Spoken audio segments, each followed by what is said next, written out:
Beerus approached, and the earth trembled at every step. Whis' voice was low, but it carried a terrible threat. "Viz, did you bring this human to my planet? Was he the one who messed with my space?" Viz remained firm, then made a slight bow. "Beerus-sama, actually he came to me. He didn't know that Whis' presence here could irritate you." Beerus approached Goku, facing him with a penetrating look, and then said, Your face is familiar to me. Who are you?" Goku smiled in a simple way and raised his hand in greeting. "Hello, Beerus-sama. My name is Goku. We are friends in the future." Beerus retreated a little, narrowed his eyes. "What did you say? Friend? Do you think I'm going to believe that nonsense? I don't have human friends." Then he raised his finger slowly, and a black energy began to form at the tip. "I'll erase you, just to make sure you never say that again." At that moment, in a critical situation, Whis' voice sounded with a common seriousness. "Beerus-sama, I advise you to stop now." Beerus froze in place, his hand still raised, but the energy began to dissipate. He turned slowly to Viz. "What he said, Viz," with a serious look that he had never shown before, continued, "The Goku who is in front of you has exceeded the limits of time and carries a power that cannot be underestimated. Believe me, if you attack him now, you will find yourself in a situation that he has not faced for millennia." For the first time since he appeared, Beerus seemed shocked. He looked at Goku again, then slowly lowered his hand and took a step back. "So there's something here that I still don't understand." Goku smiled and said, "Believe me, Beerus-sama, I hate problems. I wouldn't come to your planet if it weren't for something important." Beerus turned to Viz. "So, what is the story after all?" Viz replied calmly, "A story that will surprise you and is related to the future of the universes. Goku is the key." With the tension decreasing a little, Goku took a deep breath and spoke calmly. "I came to stop this past by mistake. I didn't want to interfere in this time, but my presence here can cause a great imbalance. I just wanted to find a way to come back, and I thought, who better than you, Viz, to help me?" Then he looked directly at Beerus. "And you does? In our time, he became our friend. Fight by our side, even protect us sometimes." Beerus was silent for a few seconds, his face inexpressive, but his eyes said everything. Then he sighed and spoke sarcastically. "Friend, me! I don't have time for human friendships. As much as I say, I will not believe this nonsense." Suddenly, Beerus disappeared from the place, advancing at an absurd speed towards Goku, launching a devastating blow around him and a black aura of destruction. The scream of the wind echoed through space, but the surprise, Goku didn't move. Beerus' hand suddenly stopped, whipping violently as if it had hit an invisible wall. Beerus screamed in pain. "What is this?" He retreated, holding his arm, feeling a pain he had not known for centuries. He looked at Goku, shocked and with hidden fear, while Goku said calmly, "I warned you. This time I will not speak.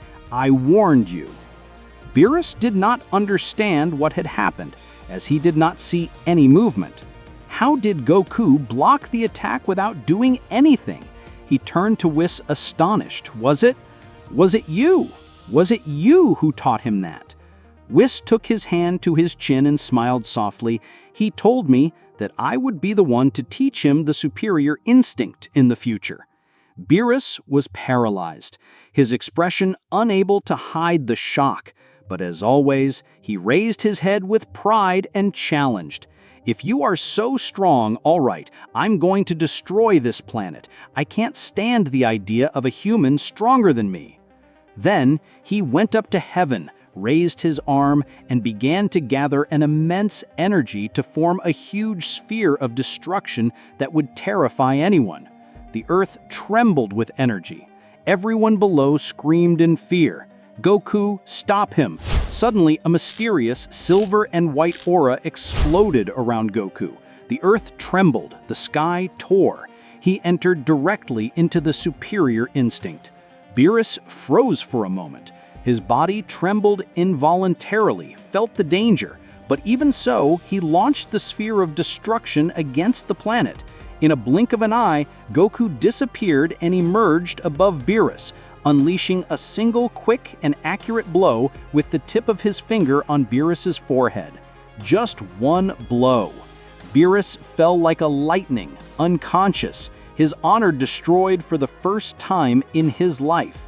Goku breathed slowly, then returned to normal.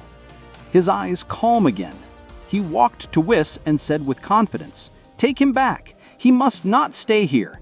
I will try to solve things on this side." Whis calmed down. He held Beerus with the tip of his finger as if it were a feather and disappeared in a blue glow. Goku turned to his friends, sat down with them, smiling despite the gravity of the situation, while they looked at him with deep admiration, as if they were in front of a god, not a friend. Vegeta. He remained isolated at a distance, looking silently at the sky. He heard everything. Goku reached a power that not even Beerus was able to face. This truth hit his heart hard. He muttered to himself, closing his fist. That stranger, that one of the future, was the one who taught Kakarot the superior instinct. But if he was the one who taught him, I will look for him. I will overcome him. I will make him choose me instead of Kakarot. Now I have a plan. I will be stronger than everyone, even if I have to do the impossible.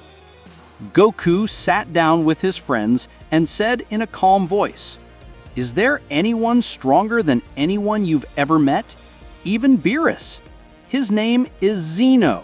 Krillin arched his brows, incredible. "Zeno? Who is this?" "He is the king of all the universes, the most powerful being that exists. He can erase anything with just a touch." Silence reigned for a few moments until Gohan, visibly worried, said, "Father, did you really meet him? In the future, I used to visit him. He considered me a friend, and so did I. He has guards that no one can get close. Even the great priest, who was the closest to him, is also my friend." Krillin's face was tense. "Goku, this seems dangerous. If he gets mad at you, he can erase the whole Earth." Piccolo, with his deep voice and penetrating look, spoke, "And do you intend to see him again?" Goku looked down and said firmly, "If I want to go back to the future, maybe he is the only way. But the problem is that I don't know how to reach him from this time." Then he looked up and said, "I can't ask Beerus for help now, especially after what happened, but maybe there's a solution." He paused and then continued as if he had an idea. "In Universe 6, there's Vados, the female version of Whis. Maybe she is more compassionate and can help me." Everyone was surprised by this revelation, and Kuririn showed confusion while Gohan asked, "Universe 6? Are there other worlds too?" Goku quickly explained that the universes are divided, each with a god of destruction and an angel, and that Vadus and Whis belong to different universes. Vegeta, in turn, was in silence, observing everything from a distance, reflecting on what Kakarot had said and on all that he did not know. Goku was preparing to say goodbye again to Whis' friends, smiling and saying, "Okay, I'll be back soon, don't worry." But suddenly, he was interrupted by Vegeta's sharp voice. "Wait, Kakarot, I'm coming with you." Goku turned surprised but did not refuse. "Oh, I did not expect that from you, Vegeta." Vegeta approached with firm steps and replied, "Don't get me wrong, I don't need you, but if there's a chance to beat you, I won't lose it." Goku smiled softly. "Okay, let's see what happens." With an incredible teleportation technique, the two set off through space between the universes, opening the way to Universe 6. But suddenly, Goku stopped in the middle of the way. Whis looked changed. Suddenly, space tore in front of them, and Belmod from Universe 11, accompanied by Whis' Angel Margarita, appeared. They faced each other with Goku and Vegeta. Goku approached cautiously and asked, "Where are you going?" Belmod fixed Whis' eyes on Goku and thought, "This is what Beerus mentioned, capable of traveling freely between the universes. It is dangerous." Then he answered coldly, "It's not your fault. Who are you?" Vegeta zumbooed and said, "And who is this clown? Kakarot? It looks like it came out of a circus." Belmod got angry with Vegeta's comment, but without saying anything, he advanced at high speed, delivering a fatal blow. But in a blink of an eye, Goku intervened. He appeared in front of Vegeta, easily blocked the attack, and launched Belmod into space. Vegeta's eyes froze. He didn't even understand what had happened. He looked at Goku completely shocked and murmured, "Impossible. I didn't even see him move." Belmod got up in the sky, looking at Goku as he held Whis' wounded hand, beginning to realize that he was facing something besides Whis' understanding. He faced Goku as he wiped the dust off Whis' clothes, saying coldly, "Beerus called me for something more important than playing with you. But remember, your end is near, strange." And then he disappeared in a flash. Goku shook his head with a light smile. "We are not here to make trouble. Let's continue." With another teleportation, they crossed the barriers of the universes until they reached Universe 6, specifically the planet of Champa. As soon as they arrived, they suddenly stopped. In front of them was Vaduz, the female angel, with her usual calm, holding her staff. Goku opened Whis' mouth to start talking, but Vaduz raised Whis' hand gently and interrupted him. "You don't have to. Try without, Goku. I know everything." Vegeta was shocked, and Goku's eyes were filled. Vaduz smiled kindly and said, "I've been watching you since you entered Universe 6. Now come, let's go to the Royal Palace." Goku and Vegeta exchanged glances, and suddenly their bodies paralyzed, expressions of concern on their faces. Vegeta whispered angrily, "The palace? The Royal Palace, Curzon? Xeno?" Goku choked dry and said, "But the Xeno here doesn't know me. This is very dangerous." Vaduz stopped and looked at them calmly. "It's true, but he's the only one who can help you now."